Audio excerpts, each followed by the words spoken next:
ரீசெண்டா 15,000 ரூபாய்க்கு ஒரு ஓப்போ ஃபோன் வருது அப்படின்னு பார்த்த உடனே எனக்கு தோணுன விஷயம் தெரியுமா? 5,000 ரூபாய்க்கு ஓப்போ ஃபோன் வருது அப்படின்னா அதுல கண்டிப்பா பேக்ல ஒரு 13 மெகாபிக்சல் கேமராவும், ஃப்ரண்ட்ல ஒரு 8 மெகாபிக்சலுக்கான செல்ஃபியும், அது போக ஒரு மொக்க P35 P25 ப்ராசஸர் இருக்கக்கூடிய ஒரு போன் அவன் தான் எடுத்துட்டு வருவாங்க அப்படிங்கிற மாதிரியான ஒரு எக்ஸ்பெக்டேஷன் அந்த போனை பத்தி கேள்விப்பட்டே இருந்தது.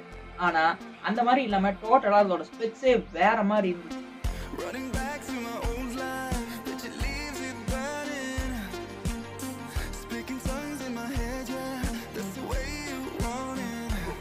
Hello friends, welcome back to TBC. இந்த Oppo K10 டிசைன் பார்க்கும்போது கொஞ்சம் நல்லா இருந்தது. க்ளோயிங்கான டிசைன் சொல்றாங்க. ஆனால் எனக்கு இங்கேயோ ரியல்மி ஃபோன்ஸை ஞாபகப்படுத்திட்டு வந்தது. அப்படியே அந்த K10 அப்படிங்கிற அந்த கேமரா மாடுவலோட சேர்த்து பார்க்கும்போது எனக்கு போக்கோ ஃபோன்ஸ் எப்படி ஞாபகப்படுத்திட்டு வந்தது. சரி, அதெல்லாம் பெருசாக கண்டுக்கூடாது அப்படின்னு விட்டுட்டு அடுத்து இருக்கக்கூடிய இந்த 3 கேமரா செட்டப் பார்க்க ஓரளவுக்கு நீட்டான செட்டப்பாக இருந்தது. பின்னாடி ஓப்போங்கிற பிராண்டிங்கோட ஃப்ரண்ட் வியூவில் டிஸ்பிளே அப்படின்னு வரும்போது ஒரு ஃபுல் ஸ்க்ரீன் வியூ கிடைக்குது. பெசில்ஸ் எல்லாம் சின்னதாக ஒரு நல்ல பெரிய ஸ்க்ரீனாகவே இங்கே இருக்குது. ஸ்க்ரீனை பொறுத்த வரைக்கும் சைஸ் வைஸில் 6.59 இன்ச்சஸ் இருக்கக்கூடிய ஒரு பெரிய டிஸ்பிளே தான் கொடுத்துருக்காங்க. இது ஒரு பஞ்ச் ஹோல் டிஸ்பிளே. என்ன டிஸ்பிளே அப்படின்னு சொல்ல மறந்துட்டேன். இந்த டிஸ்பிளே பொறுத்த வரைக்கும் LCD பேனல் இங்கே கொடுத்துருக்காங்க. IPS LCD தான் கொடுத்துருக்காங்க. இந்த செக்மெண்ட்டுக்கு ஆக்சுவலாக எதிர்பார்க்குறதா நிறைய பிராண்ட்ஸ் வந்தாலும் ஓப்போ சைட்லேருந்து வரும்போது அமலட் இல்லாமல் LCD பேனல் 15,000 ரூபாய் பட்ஜெட்டில் ஓகே தான் தோணுச்சு. ஆனால் அந்த அளவுக்கு மோசமான டிஸ்பிளேலாம் சொல்லிட முடியாது. ஏன்னா இங்கே டிஸ்பிளேல 90 ஹெர்ட்ஸ்க்கான ரெஃப்ரெஷ் ரேட் இருக்குது. இது ஒரு ஃபுல் HD டிஸ்பிளேவும் கூட. அது போக 600 நிட்ஸுக்கான பீக் பிரைட்னஸ் லெவலும் கொடுத்துருக்காங்க. அவுட்டோர் ஆகட்டும் இன்டோர் ஆகட்டும் ஒரு நல்ல டீசெண்டான வியூஸை இங்கே வந்து ப்ளே பண்ணி பார்க்க முடியும். வீடியோஸ் பார்க்கும் போதுலையும் நார்மல் யூஸ் பண்ணும் போதுலையுமே கூட நல்ல ஒரு எக்ஸ்பீரியன்ஸ் இங்கே கிடைக்கும் தான் ஃபீல் பண்ணலாம். 15,000 ரூபாய்க்கு அந்தளவுக்கு மோசமான ஒரு டிஸ்பிளே எல்லாம் ஓப்போ கொடுத்தாங்கன்னு சொல்ல முடியாது. அந்த பேரக்கா பார்த்தருக்கு இந்த சீரிஸ் உண்மையாகவே டிஸ்பிளே வைஸில் நல்லா தான் பண்ணியிருந்தாங்க. ஆங்கிள்ஸும் வீடியோஸ் பார்க்கும்போதுலையும் சரி, நீங்கள் ஹஸ்டி ஸ்க்ரீன்ஸ் எல்லாம் பண்ணும்போதுலையும் ரொம்ப நல்லாவே குவாலிட்டி கொடுக்குதுன்னு எதிர்பார்க்கலாம். இங்கே பின்னாடி இருக்கக்கூடிய இந்த 3 கேமராஸ் அதுதான் பெரிய ஒரு சொதப்பலாக இருந்தது. ப்ரைமரியாக ஒரு 50 மெகாபிக்சலுக்கான சென்சாரும், செகண்டரியாக ஒரு 2 மெகாபிக்சலுக்கான மேக்ரோ அண்ட் 2 மெகாபிக்சலுக்கான டெப்த்துங்கிற மாதிரியான ஒரு செட்டப் கொடுத்துருந்தாங்க. இதுதான் கொஞ்சமாக எடுத்துட்டு இருந்தது எனக்கு. 50 மெகாபிக்சலுக்கான சென்சார் கொடுத்துருக்குது செம்ம காம்படிட்டிவ். ஏன்னா நிறைய பேர் ஆஃப்லைன் ஸ்டோர்ஸில் போயிட்டு ரெட்மி சூஸ் பண்ணலாமா இல்லை ரியல்மி இந்த மாதிரி ஆப்ஷன்ஸ் இருக்கும்போது அங்கே ஓப்போ வந்தால் கண்டிப்பாக ஓப்போ தான் சூஸ் பண்ணுவோம். அதுவும் கேமரா பொறுத்த வரைக்கும் 50 மெகாபிக்சல் அப்படிங்கிறது உண்மையாகவே நல்ல ஒரு ஆப்ஷனாக தான் இங்கே தோணுச்சு. அதுக்கடுத்து இருக்கக்கூடிய இந்த 2 சென்சார் 2 மெகாபிக்சலுக்கான மேக்ரோ ஆகட்டும் டெப்த் ஆகட்டும் அந்த அளவுக்கு ஒரு கவனிக்க வேண்டிய விஷயமா இங்க இல்ல. பேருக்கு 2 கேமராஸ் இருக்கு அப்படின்னு வச்சுக்கலாம். தவிர்த்து மற்றபடி அந்த பிரைமரி சென்சார் ஓகேவா இருந்தது. செல்ஃபிஸ் அப்படின்னு வரும்போதும் 16 மெகாபிக்சல் வரைக்குமான செல்ஃபி கொடுத்துருக்காங்க. இது நல்ல ஒரு மூவ். ஏன்னா மோஸ்ட் அந்த 5,000 ரூபாய் செக்மெண்ட்ல நல்ல பிராண்ட்ஸ் போகும்போது என்ன பண்ணுவாங்க, ஒரு 8 மெகாபிக்சலோ இல்ல 13 மெகாபிக்சலையோ நிறுத்திடுவாங்க. ஏ சீரிஸ் அதாவது ஓப்போட ஏ சீரிஸே அதான் பண்ணிட்டு இருந்தாங்க. ஆனா இந்த ஸ்மார்ட் போன்ல அப்படி இல்லாம இவங்க கொடுத்துருக்கக்கூடிய அந்த ஒரு 16 மெகாபிக்சல்ங்கிறது நல்ல ஒரு அட்ராக்டிவ் பாயிண்டா இருந்தது.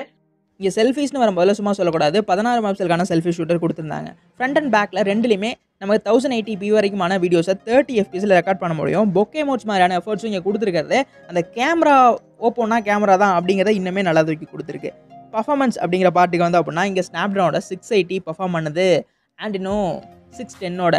கேமிங்னு வரும்போது மிட் ரேஞ்சுக்குள்ள நம்ம எதிர்பார்க்கக்கூடிய கேமிங் பர்ஃபார்மன்ஸை கண்டிப்பாக அங்கே ஃபீல் பண்ண முடியும் அப்படிங்கிறதான். பொதுவாக ஓப்போ ஃபோன்ஸ் ஒரு 15,000 ரூபாய்க்கு வாங்க போகிறோம், ஆஃப்லைன்லேயுமே வாங்க போகிறோம் அப்படின்னா கண்டிப்பாக ஒரு ஆவரேஜான ஃபோனை தான் அங்கே ஃபீல் பண்ண முடியும். ரொம்ப ஒரு நல்ல கொஞ்சம் பெட்டரான ப்ராசஸரே அங்கே இருக்காது. 20,000 25,000 போகும்போது தான் அந்த மாதிரிலாம் ஃபீல் பண்ண முடியும். ஆனால் இதை 5,000 ரூபாய்க்கு எடுத்துகிட்டு இருக்கிறது ஒரு நல்ல மூவாக தான் இருந்தது. ஓப்போ ஃபோன்ஸுக்கு இது ஒரு செம்ம பாசிட்டிவான பாயிண்டாக இருந்தது. இந்த டைம் எக்கச்சக்கமான காம்படிஷன் இருக்குது. அதில் ஓப்போ ஃபோன்ஸ் இந்த 5,000 ரூபாய் செக்மெண்ட்டில் இது ஒரு நல்ல செல்லராகவும் இருக்கும்னு தான் சொல்ல முடியும். திரும்ப செல்லரை பற்றி பேசுனால ப்ரொமோஷன்லாம் இது கிடையாது சொல்லிடுறேன். இங்கே பேட்டரி அண்ட் சார்ஜிங் வரும்போது இந்த செக்மெண்ட்டில் என்ன எதிர்பார்ப்போம், 5000 mAhக்கான பேட்டரி அது இங்கே கொடுத்துருக்காங்க. அதை சார்ஜ் பண்ணுறதுக்கு 33 வாட்ஸ்க்கான ஃபாஸ்ட் சார்ஜிங் கொடுத்துருக்காங்க. போதும், எனக்கு தெரிஞ்சு இந்த 33 வாட்ஸே போதும் அப்படின்னு தான் தோணுச்சு. மற்றபடி எனக்கு எல்லாமே பிடிச்சிருந்தது. மெயினாக பேட்டரியும் உட்பட ஓகே தான் அப்படின்னு சொல்கிற மாதிரி தான் இருந்தது. 65 வாட்ஸ்லாம் வேணும், அதெல்லாம் வேணாங்க. 33 வாட்ஸ் என்னை பொறுத்த வரைக்கும் அதுவே ஓரளவுக்கு நல்ல ஒரு கெப்பாசிட்டி இருக்கக்கூடிய சார்ஜர் தான். அந்த அளவுக்கு ஃபாஸ்ட்டாக சார்ஜ் பண்ணாலே போதும் அப்படின்னு தான் தோணுச்சு. சப்போஸ் நிறைய பேருக்கு அந்த ஃபாஸ்ட் சார்ஜிங் மேலே ஒரு மோகம் இருக்கலாம். எத்தனை வாட்ஸ் வரைக்கும் இருந்தால் நல்லாயிருக்கும் அப்படிங்கிறதையும் கமெண்ட்டில் சொல்லுங்கள். என் ஃபோன்ஸில் Type-C போர்ட் தான் கொடுத்துருக்காங்க. ஹெட்ஃபோன் ஜாக்ஸும் மிஸ் பண்ணவே இல்லை. இன்டர்னல் ஸ்பீக்கர்ஸ்னு வரும்போது லவுட் ஸ்பீக்கர் இருக்குது, ஆனால் மல்டி ஸ்பீக்கர்ஸ் மாதிரியான அந்த ஆப்ஷன்ஸும் கொடுக்கல. ஓரளவுக்கு ஓகேவாக இருந்தது. ஃபிங்கர் பிரிண்ட் சென்சார் ஃபோனோட சைடில் கொடுத்துருக்காங்க. ஓகே தான், இன் டிஸ்பிளே எல்லாம் இல்லை பரவாயில்ல அப்படின்னு தான் இருந்தது. ஓப்போ இந்தியாவில் பெருசாக K சீரிஸில் ஸ்மார்ட் ஃபோன்ஸ் லான்ச் பண்ணல. முதல்ல இதுக்கு முன்னாடி K3 லான்ச் பண்ணாங்க, அப்புறம் K5 வந்தது. அதுக்கப்புறம் வேற எந்த ஒரு சீரிஸும் K சீரிஸில் இந்தியாவுக்கு வரல. மினிமமாக அவங்க F சீரிஸ் இந்த பிட் ரேஞ்ச் 20,000 அந்த செக்மெண்ட்லையும் A சீரிஸ் 13 14 10 to அந்த 14 அந்த பிரைஸ் செக்மெண்ட்லயும் லான்ச் பண்ணிட்டு இருந்தாங்க. அவ்வளவுதான். அதுக்கு மேல ரெனோ சீரிஸ் இருந்தது. இப்போ அந்த K சீரிஸ் புதுசா வந்திருக்கு. கொஞ்சம் ஒர்த்தான ஸ்பெக்ஸ். இங்க பெரிய ஹைலைட் என்னன்னா நிறைய பேர் ஆஃப்லைன் மார்க்கெட்ல ஓப்போவை தேடி போறாங்க. அந்த இடத்துல இன்னும் நல்ல ஸ்பெக்ஸை ஒரு அஃபோர்டபுளான ப்ரைஸுக்கு இங்கே எடுத்துட்டு வந்தது தான் இந்த கே சீரிஸோட ஸ்பெஷாலிட்டின்னு சொல்லலாம். இந்த K10 பொறுத்த வரைக்கும் இங்க இருக்கக்கூடிய ஸ்பெக்ஸ் உண்மையா மேஜரான ஸ்பெக்ஸ்.